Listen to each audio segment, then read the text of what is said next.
நரகத்துடைய பானத்தை பற்றி குர்ஆன் அல்லாஹ் பேசுகிறான். ரசூலுல்லாஹ் சொன்னார்கள், எங்கள் அனைவர்களுக்கும் சொர்க்கத்துடைய ஆறுகள் தெரியும். பாலாறு, தேனாறு, மதுவாறு, நீராறு. கண்ணியமானவர்களே, நரகத்திலையும் 4 ஆறு இருக்கிறது. 4 ஆறு இருக்கிறது. சுப்ஹானல்லாஹ்.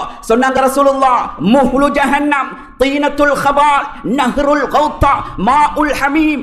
4 ஆறு பெருக்கெடுத்து ஓடும். கண்ணியமானவர்களே, 50,000 வருடங்களுக்கு பின்னால், தீர்ப்பளிக்கப்பட்டதற்கு பின்னால், அந்த 50,000 வருடங்களுக்கும் அல்லாஹ் ஒரு மிடர் தண்ணீரும் கொடுக்க மாட்டான், ஒரு கவலை சாப்பாடும் கிடைக்காது. வலா யன்துருல்லாஹு இலைக்கும். அந்த கியாமத்துடைய நாளையில அல்லாஹ் உங்களை ஏறிட்டும் பார்க்க மாட்டான். அந்த இருக்கின்ற தண்ணீர் தாகம், சுப்ஹானல்லாஹ். கேஸ்ட்ரிக் இருக்கிறவர்களுக்கு தெரியும் நோன்பு பிடிப்பது எவ்வளவு சிரமம் என்று. 13 மணித்தியாலம் நோன்பு இருப்பது எவ்வளவு சிரமம். கண்ணியமானவர்களே, 50,000 வருடங்களுடைய தண்ணீர் தாகம் எப்படி இருக்கும்? அவனுடைய ஈரக்குலை தொங்குமாம், தாகம் தாங்க முடியாமல். நரகத்தில் போட்ட கணமே, சுப்ஹானல்லாஹ், நரகத்தில் போட்ட கணமே, அந்த நரகத்துடைய நெருப்பு பட்ட கணமே, இவனுக்கு தண்ணீர் தாகம் அதிகரிக்கும். குர்ஆன் பேசுது. சொன்னார்கள் ரசூலுல்லாஹி ஸல்லல்லாஹு அலைஹி வஸல்லம், இந்த ஒட்டுமொத்தமான நரகவாதிகளும் மாலிக் அலைஹிஸ்ஸலாத்தை 2 ரிவாயத் வருகிறது, 1000 வருடங்களாக தண்ணீர் கேட்டு கெஞ்சுவார்கள். 1000 வருடம். இன்னொரு ரிவாயத் வருகிறது, மிக்தார துன்யா, உலகம் படைக்கப்பட்டது முதல் அழிக்கப்படும் வரைக்கும் எவ்வளவு காலமோ அவ்வளவு காலம் தண்ணீர் கேட்டு கெஞ்சுவார்கள். தண்ணீர் கேட்டு கெஞ்சுவார்கள்.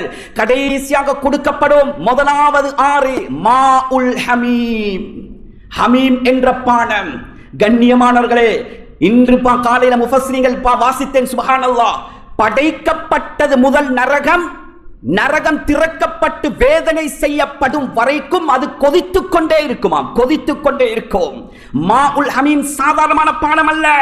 சொன்னார்கள் ரசூலுல்லாஹி ஸல்லல்லாஹு அலைஹி வஸல்லம், 7 வானத்துக்கு மேலால் இருந்து ஒரே ஒரு கப்பில் தண்ணீரை எடுத்து ஊற்றினால் அந்த ஒரு கப் தண்ணீருடைய ஹமீமுடைய பவர் இந்த 7 வானம் 7 பூமி எரிஞ்சு சாம்பலா போகும். கியாமத்து வரைக்கும் ஒரு புல்லு கூட முளைக்காதாம், புல்லு கூட முளைக்காது.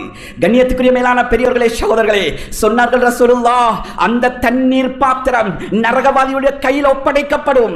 நரகவாதியுடைய கையில் ஒப்படைக்கப்படும். ஃபஇதா உத்னிய, அந்த நரகவாதி அந்த பாத்திரத்தை முகத்துக்கிட்டே கொண்டு போவான். சொன்னாங்க ரசூலுல்லாஹ், அந்த தண்ணீருடைய சூட்டுடைய பவர் அவன் முகத்தில் இருக்கக்கூடிய ஒட்டுமொத்தமான சதைகளும் அந்த பாத்திரத்திலே உருகி கொட்டும்.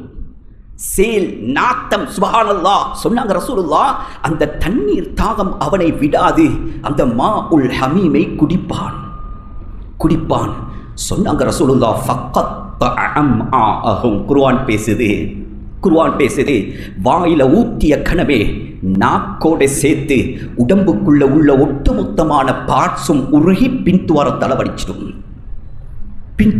வடிஞ்சிடும். மாஉல் ஹமீம் பயங்கரமான பானம்.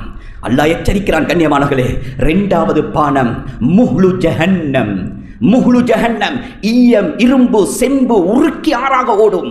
3வது சொன்ன நஹ்ருல் கௌத்தா என்ற ஒரு ஆறு பெருக்கெடுத்து ஓடும். இது சாதாரணமான ஆறு அல்ல. சொன்னாங்க ரசூலுல்லாஹி ஸல்லல்லாஹு அலைஹி வஸல்லம், மாஉன் யஜ்ரி மின் ஃபுரூஜில் மூமிஸா ஐ அஸ்ஸானியாத் யுஸி அஹ்லன் நார். எப்படிப்பட்ட ஆறு தெரியுமா?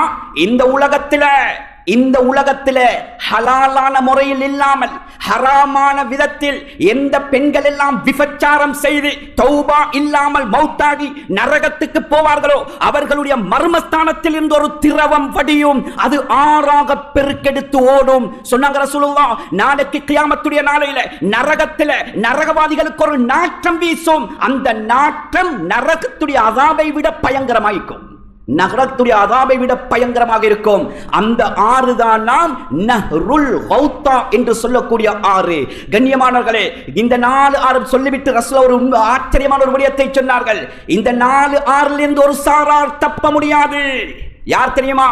இந்த உலகத்தில் சாராயம் போதை பொருளுக்கு அடிமையாகி யார் பாவித்து இந்த உலகத்தில் தௌபா இல்லாமல் சக்கராத்துக்கு வருவார்களோ, திருமதியுடைய ரிவாயத், வ இன் மாத்த கஆபிதி வஸன், போதை பொருளுக்கு அடிமையாகி எவன் தௌபா இல்லாமல் சக்கராத்துக்கு வந்தானோ இணை வணக்கத்துக்கு ஒப்பானவன் செத்து தொலைவது மாதிரி இந்த பூமிக்கு மேலால் செத்து போவான்.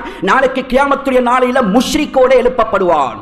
இவன் நரகத்தில் போடப்படுவான். சொன்னாங்க ரசூலுல்லாஹ், இவன் உலகத்தில் எவ்வளவு சாராயம், எவ்வளவு போதைப் பொருள் பாவித்தானோ அந்த அளவு அந்த 4 ஆற்றில் இருந்தும் குடிப்பாட்டாமல் அல்லாஹ் அவனை விடமாட்டான்.